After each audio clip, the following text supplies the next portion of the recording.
estoy usurpando il privilegio dell'obispo di dar la homilia sentado, però io invoco il privilegio della edad e del cansancio. Una palabra sobre las lecturas que hemos oído.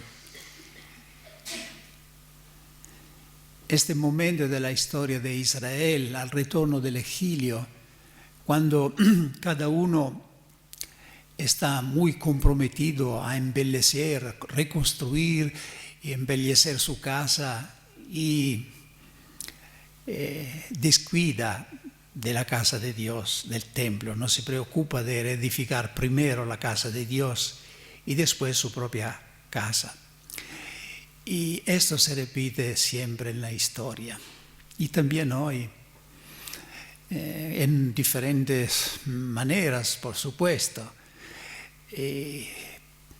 Si hoy en día una persona es más preocupada de su orden religiosa, de su movimiento eclesial, de su parroquia, que de la iglesia, de la casa del Señor, repetimos y merecemos el reproche de Dios. Y esto pasa, sin darnos cuenta. A veces el interés particular, el éxito de mi orden, de mi movimiento, de mi programa, se vuelve más importante que el interés central de Dios, que es Jesús.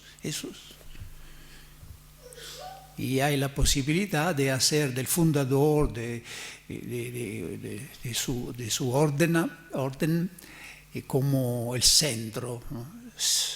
Como el mismo error que hacía Herodes de pensar que Jesús era uno de los profetas, y tal vez Elías, mientras que Jesús está por encima. La ley fue dada por Moisés, pero la gracia viene de Jesús. La ley fue dada por Benedicto, por Francisco, por Ignacio, etc. Pero la gracia viene de Jesús.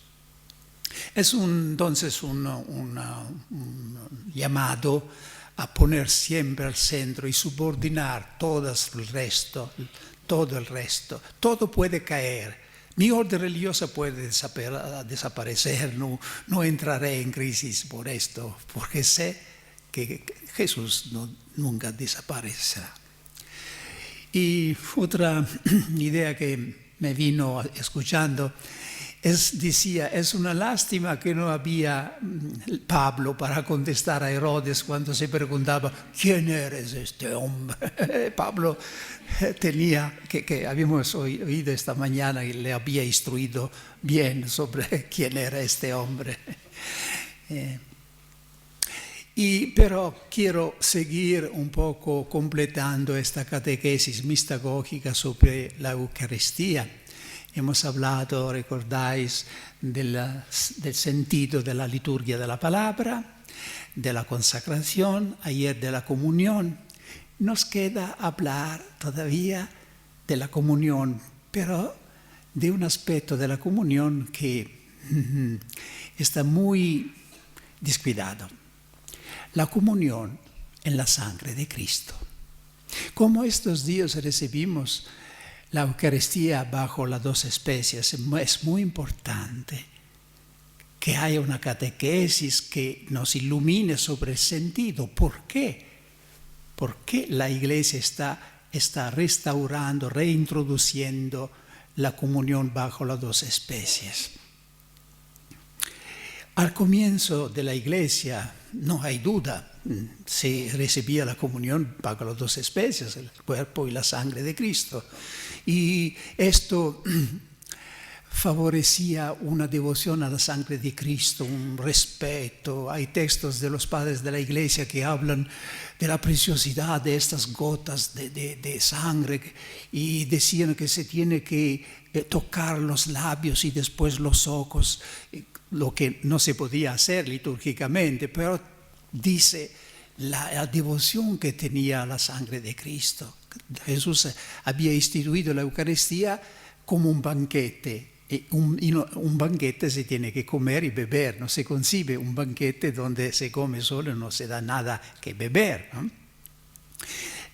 Mi cuerpo es verdadero, mi carne es el verdadero pan del cielo, quien no come mi carne, quien no bebe mi sangre, siempre están juntos. Y en la institución de la Eucaristía Jesús dijo, tomad, bebed de ellos todos. Y esto duró hasta la Edad Media y después prevaleció la idea del respeto, el respeto a la Eucaristía. Entonces se temía que algunos podían faltar de respeto a la sangre de Cristo y se empezó a decar a los laicos la sangre de Cristo. Pero el motivo principal fue que hubo la contestación, la crítica protestante, que ponía en cuestión la idea que el Cristo está entero en cada una de las dos especies. Entonces, para reaccionar a esta negación, como muy a menudo, poco a poco se dejó de lado y hasta a llegar a la prohibición de dar la comunión bajo la sangre de Cristo a los laicos. Y era un motivo contingente que había provocado esto. El resultado fue que la Eucaristía, sin darse cuenta, se volvió a ser el sacramento del cuerpo de Cristo, punto y basta. El nombre de la fiesta ¿qué era? Corpus Domini, el cuerpo de Cristo. Ahora el nombre ha sido cambiado del Vaticano II, ha dado de nuevo el nombre exacto, fiesta del Sacratísimo Cuerpo y Sangre de Cristo. Y la liturgia permite, en el misal hay 14 casos en que se puede dar la Eucaristía en la sangre de Cristo. En este punto hemos permanecido acá, no ido más allá del concilio. Y por esto es importante no solamente dar la sangre a los fieles, al menos en las circunstancias que están previstas, sino catequizar qué significa. No es un opcional, no es un apéndice al cuerpo de Cristo, porque el sacramento de la Eucaristía es un sacramento, es decir, nos habla y actúa a través de los signos. Entonces los signos son importantes porque el pan y el vino indican que hay un banquete, una alimentación. Y la sangre de Cristo es importante porque nos pone en relación con la muerte de Cristo. Porque el cuerpo, decía, es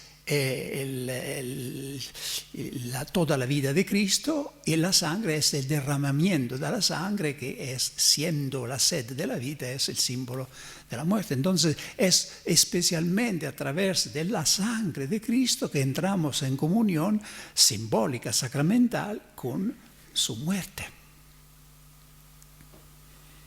A través de ese signo de la sangre, todo un hilo rojo que atraviesa la Biblia llega a nosotros. Todas estas figuras de la sangre del Cordero, la sangre que había procurado la salvación a los hebreos en Egipto, y la sangre de la alianza que Moisés había derramado sobre las víctimas, la sangre de la purificación, el cordero, el cabrito expiatorio de los hebreos, todo eran símbolos, y Jesús instituyendo la Eucaristía evoca todos estos. Esto, tomad y bebed, es el cáliz de la nueva y eterna alianza. Lo que hace de la sangre de la alianza un símbolo, una figura de la sangre de Cristo. Y como la sangre, por su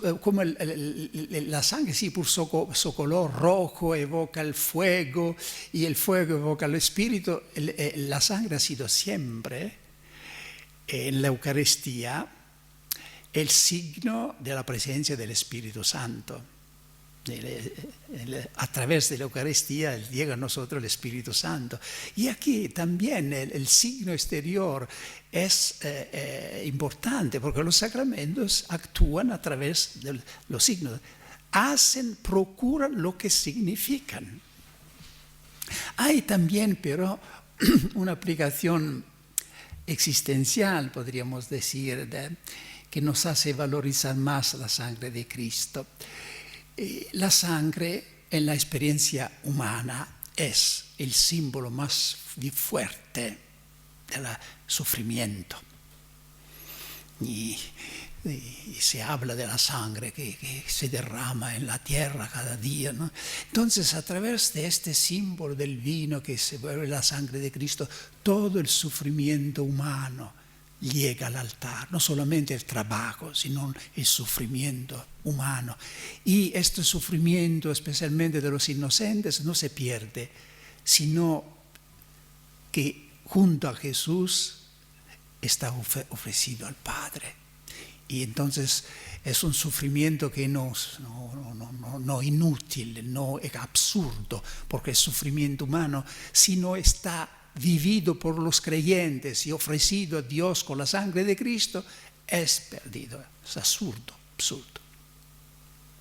Pero hay algo, una paradoja, que el vino, Jesús nos da la sangre a través del signo del vino. Y el vino es el símbolo de la fiesta. La fiesta el vino no sirve solamente para satisfacer la sed, ¿no? Porque el agua es suficiente. A Cana de Galilea Jesús no multiplicó, no cambió el agua en el vino por la sed de la gente, porque había agua por la fiesta, por el gozo, por la alegría de la gente. Y entonces el vino respecto al agua es como la danza respecto al simple caminar, como brincar. Esto significa que a través del símbolo del vino, todo el gozo, las alegrías que hay en el mundo se vuelve Eucaristía. No es algo, es un don de Dios que está restituido a Dios con agradecimiento. Y esto es importante porque nosotros somos acostumbrados a ofrecer a Dios los sufrimientos, ¿no? La gente se dirige a Dios especialmente cuando sufre. Y se olvida de Dios cuando hay una alegría, una fiesta, algo que nos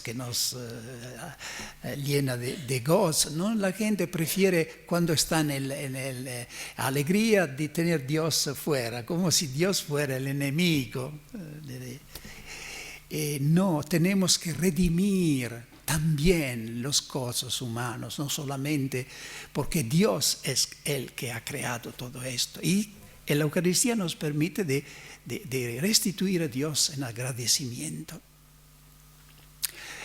Hace algunos años hubo una campaña teística en Londres que tal vez un poco también se hizo en algunos países, en otros países. Y la campaña ateística tenía un eslogan. El eslogan era: God probably doesn't exist. So stop worrying and enjoy life. ¿Qué significa? Dios probablemente no existe. Por esto, deja de tormentarte y disfruta la vida. Y el elemento más peligroso en este eslogan no era la prótesis, es decir, la afirmación Dios no existe, porque esta es una opinión, probablemente, dice, no se puede demostrar. Es la consecuencia que se desume de esto. Déjate de tormentarte, disfruta la vida, porque esto insinúa la idea que Dios es el enemigo de la alegría, del gozo, que es la mentira con que Satanás tiene lejos de Jesús los jóvenes, insinuando que si aceptan a Jesús en su vida, tienen que decir adiós a la música, a la danza, al divertimiento. Es tremendo. Tenemos que contradecir esta tendencia. No, Dios es Él que ha creado el gozo. Jesús ha llevado una revolución en este sentido, una revolución. A los jóvenes en Madrid, en la jornada de la juventud, también insistía sobre esto, porque los jóvenes necesitan de este mensaje. Y la revolución es esta, que en la experiencia humana hay un vínculo inseparable entre el placer y el sufrimiento, el placer y la pena. Un placer desordenado, excesivo, está siempre seguido por una depresión, un sufrimiento. El ejemplo más claro es la droga, te da un momento de excitación, de éxtasis y después te deja en tierra y te mata también, ¿no? Pero el abuso del sexo es también el mismo. Decía ya que hace 2 o 3 años habían en Madrid, no sé si él se la ha conocido, había una exposición que se llamaba Las lágrimas del Eros. Era una exposición donde se mostraban obras de artes que ponían en relieve este vínculo entre Eros, el amor desordenado, la voluntad y la muerte, Thanatos.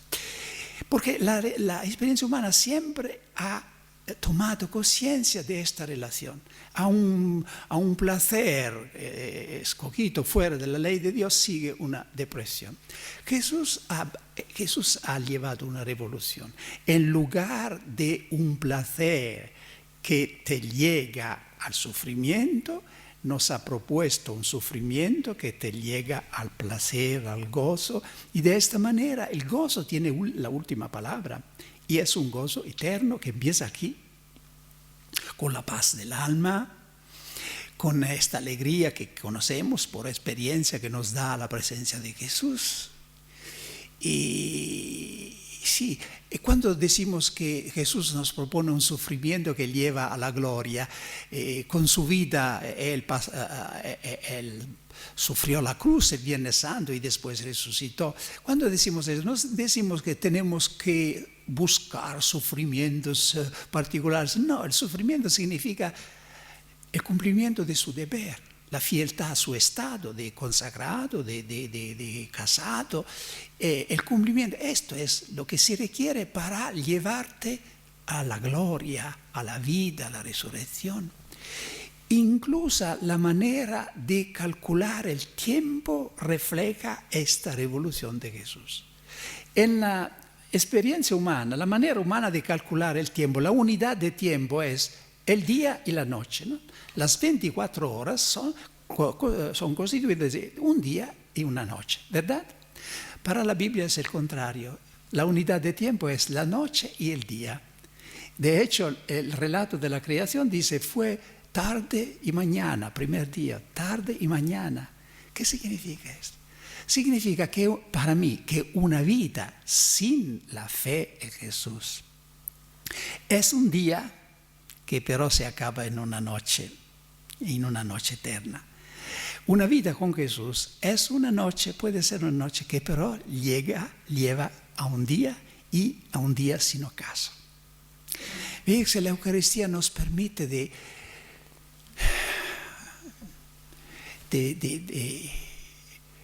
hacer que toda la experiencia humana, en este caso a través del signo del vino y de la sangre de Cristo, el sufrimiento y la alegría humana, se vuelven materia de sacrificio, de alabanza a Dios. Recibimos entonces la sangre de Cristo estos días con este sentido de participar verdaderamente al banquete que Jesús ha preparado.